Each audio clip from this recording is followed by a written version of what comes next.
Today we are at the Beverley Homestead. We're going to chat with Andrew, one of the family members who was responsible of refurbishing the homestead to its current state. Let's go.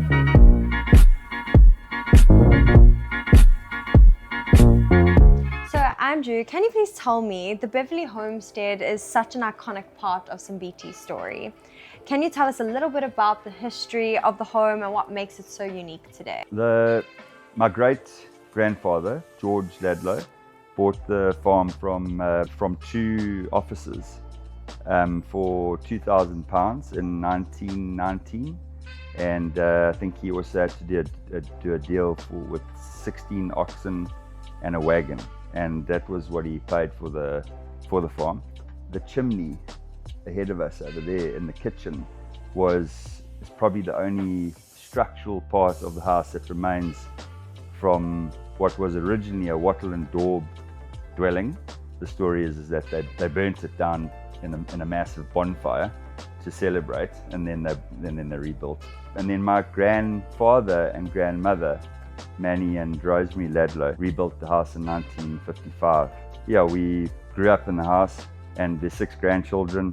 I'm one of them, and we spent lots of Sundays playing tennis here in the garden, and picking lychees in the trees, and yeah, we just spent a lot of time here. A lot of Christmases. The heritage and the history of this house, even more so than the farm, is sort of special to all of us in the family. This property has been in your family for generations. What has it meant to your family to preserve and protect the homestead over the years? It was always important for my grandfather to preserve the wetlands on the farm, the indigenous forests, the water sources.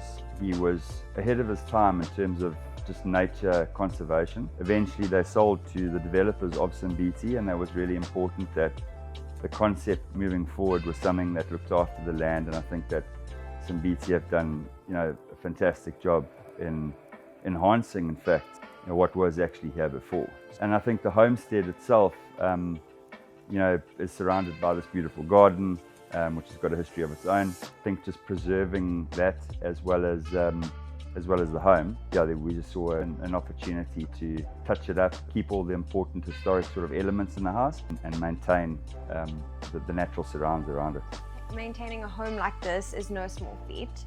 What upgrades or changes have you made to the house, and how have you balanced that with keeping its original character? All the trusses are all original. We removed the thatch and we just reconditioned the trusses.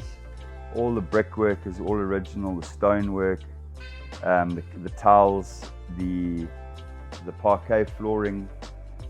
We just reconditioned all of the parquet flooring. So we didn't have to really do much, just lighten it all up. We've really just tried to open it up and do as little as possible. Yeah, just to bring it into a more modern look and feel. From the beautiful paintings inside to the internationally renowned gardens created by Rosemary Ladlau, the house is full of artistry and life.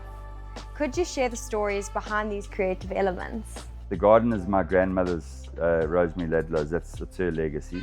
A result of over 75 years of her tinkering around and working and taking cuttings from the indigenous forests and planting, and she was president of the World Flower Association for many years.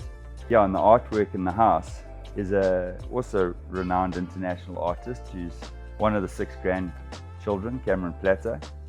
And so he took inspiration from the garden, the flowers. He brought that splash of color into the house through his colorful and, as my children like to describe, childish paintings. So we've got the inside of the house is full of interesting art and old china plates that my gran collected, as well as a more modern, contemporary, cheeky play on plates, which you see in the corridors, which Cameron has put into the house. You want to feel nature inside the house as well as when you're outside. So what can guests expect when they're staying here, and what makes this home such a special place to visit? I think space is a luxury. It's a sprawling, large house, lots of space. We've got 5 rooms, 3 of them are en suite, 2 bedrooms that have a shared external bathroom. We've got outside showers.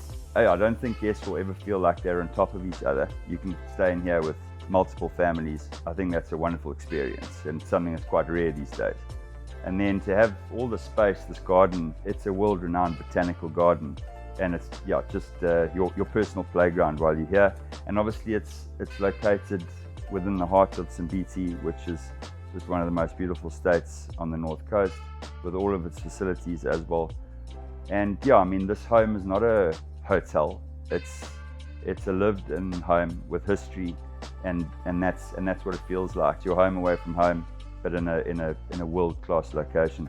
It's not a modern look and feel, but it's got all the bells and whistles that you could possibly want in terms of comfort, and just a lovely place to spend time as a family or with friends. It's been so awesome chatting with Andrew and hearing a little bit more about the history behind the Beverly Homestead. So if you're interested in learning a little bit more about the property or booking your stay here, just contact Dee or click the link in the caption.